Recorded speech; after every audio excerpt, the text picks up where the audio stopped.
रानी चेन्नम्मा भारत की पहली स्वतंत्रता संग्राम सेनानी की अद्भुत गाथा।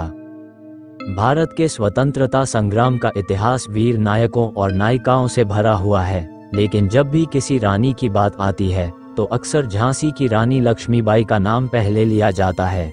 हालांकि लक्ष्मीबाई से भी पहले एक ऐसी बहादुर रानी थी जिन्होंने ब्रिटिश ईस्ट इंडिया कंपनी के खिलाफ विद्रोह का बिगुल बजाया था। उनका नाम था रानी चेन्नम्मा, जो कर्नाटक के कित्तूर राज्य की शासक थीं। वे न केवल एक महान योद्धा थीं, बल्कि भारत में अंग्रेजों के खिलाफ हथियार उठाने वाली तारांकन पहली महिला स्वतंत्रता सेनानी भी थीं। उनकी कहानी साहस, बलिदान और मातृभूमि के प्रति असीम प्रेम से भरी हुई है। रानी चेन्नम्मा का प्रारंभिक जीवन। रानी चेन्नम्मा का जन्म 23 अक्टूबर 1778 को कर्नाटक के बेलगावी जिले के कक्ती गांव में हुआ था। वे एक मराठा परिवार से ताल्लुक रखती थीं। उनका पालन पोषण एक योद्धा की तरह हुआ था। बचपन से ही उन्होंने घुड़सवारी, तलवारबाजी और युद्ध कौशल में महारत हासिल कर ली थी। युवा अवस्था में ही उनकी शादी कित्तूर के राजा मल्लसरजा से हुई। शादी के बाद वे कित्तूर राज्य की महारानी बनी। हालांकि उनका सुखी वैवाहिक जीवन ज्यादा समय तक नहीं चला। उनके पति की मृत्यु हो गई और कुछ समय बाद उनके पुत्र का भी निधन हो गया। इस प्रकार कित्तूर राज्य उत्तराधिकारी के बिना रह गया। लेकिन रानी चेन्नम्मा ने हार नहीं मानी। उन्होंने अपने राज्य और जनता की रक्षा करने का संकल्प लिया और शिवलिंगप्पा नामक एक बालक को गोद लेकर उसे अपना उत्तराधिकारी घोषित किया। ब्रिटिश ईस्ट इंडिया कंपनी का हस्तक्षेप। उस समय British east India company doctrine of lapse, हड़प नीति का पालन कर रही थी। लॉर्ड डलहौजी द्वारा बनाई गई इस नीति के तहत यदि किसी राजा की संतान नहीं होती और वह किसी गोद लिए हुए वारिस को गद्दी पर बैठाता तो ब्रिटिश उस राज्य पर कब्जा कर लेते थे। इसी नीति के आधार पर अंग्रेजों ने कित्तूर राज्य को भी हड़पने का प्रयास किया। उन्होंने रानी चेन्नम्मा के गोद लिए हुए पुत्र शिवलिंगप्पा को राजा मानने से इनकार कर दिया और कित्तूर को अपने अधिकार में लेने की कोशिश की। लेकिन रानी चेन्नम्मा ने अंग्रेजों के इस आदेश को मानने से इनकार कर दिया। उन्होंने स्पष्ट रूप से कहा कि कित्तूर एक स्वतंत्र राज्य है और ब्रिटिश इसका नियंत्रण नहीं ले सकते। जब ब्रिटिश अधिकारियों ने बलपूर्वक कित्तूर पर कब्जा करने की कोशिश की तो रानी चेन्नम्मा ने युद्ध की तैयारी शुरू कर दी। पहला युद्ध 1824 में अंग्रेजों से भिड़ंत। 1824 में ब्रिटिश सेना ने कित्तूर पर आक्रमण कर दिया। ब्रिटिश सेना के प्रमुख अधिकारी थॉमस मुनरो ने आदेश दिया कि कित्तूर को ब्रिटिश शासन के अधीन लाया जाए। लेकिन रानी चेन्नम्मा ने अपने सैनिकों के साथ मिलकर जबरदस्त प्रतिरोध किया। युद्ध की मुख्य बातें। रानी चेन्नम्मा ने अपने विश्वासपात्र सेनानायकों अमर सौधा, बाला साहेब, संगोली रायन्ना और गुरु सिद्धप्पा के साथ रणनीति बनाई। उन्होंने कित्तूर किले को मजबूत किया और अपने सैनिकों को युद्ध के लिए तैयार किया।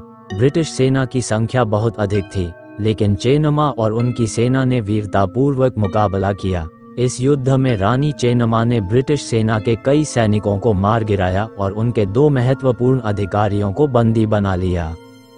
रानी चेन्नम्मा की इस जीत से ब्रिटिश सेना को भारी नुकसान हुआ और वे कुछ समय के लिए पीछे हट गए। दूसरा युद्ध धोखे से गिरफ्तारी। ब्रिटिश सेना को पहली हार स्वीकार नहीं थी।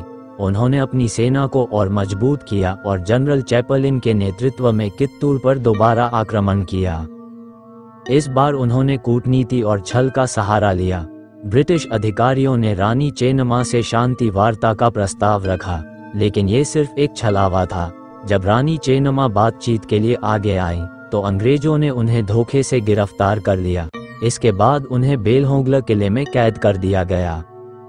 रानी चेन्नम्मा के प्रमुख सेनानायक संगोली रायन्ना और उनके सैनिकों ने कई महीनों तक छापामार युद्ध जारी रखा, लेकिन अंततः उन्हें भी पकड़कर फांसी दे दी गई। रानी चेन्नम्मा का बलिदान।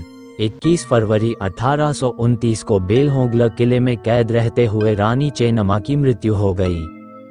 हालांकि अंग्रेजों ने उन्हें कैद कर लिया था, लेकिन उनका साहस और वीरता अमर हो गई।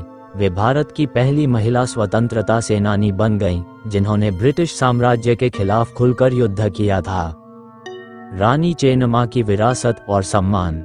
रानी चेन्नम्मा की वीरता आज भी कर्नाटक और पूरे भारत में प्रेरणा का स्रोत बनी हुई है।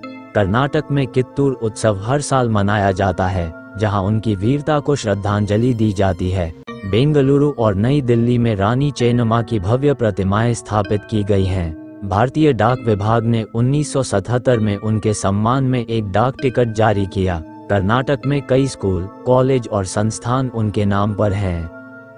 निष्कर्ष: एक अदम्य योद्धा की गाथा। रानी चेन्नम्मा की कहानी सिर्फ इतिहास का एक पन्ना नहीं, बल्कि प्रेरणा और साहस की मिसाल है। उन्होंने ये दिखा दिया कि एक महिला भी एक शक्तिशाली योद्धा और कुशल शासक हो सकती है। उनकी वीरता ने न केवल कर्नाटक बल्कि पूरे भारत को प्रेरित किया। भले ही अंग्रेजों ने उन्हें कैद कर लिया था, लेकिन उनकी आत्मा और संघर्ष की ज्वाला कभी बुझी नहीं। वे आज भी भारतीय स्वतंत्रता संग्राम की प्रथम महिला योद्धा के रूप में अमर हैं।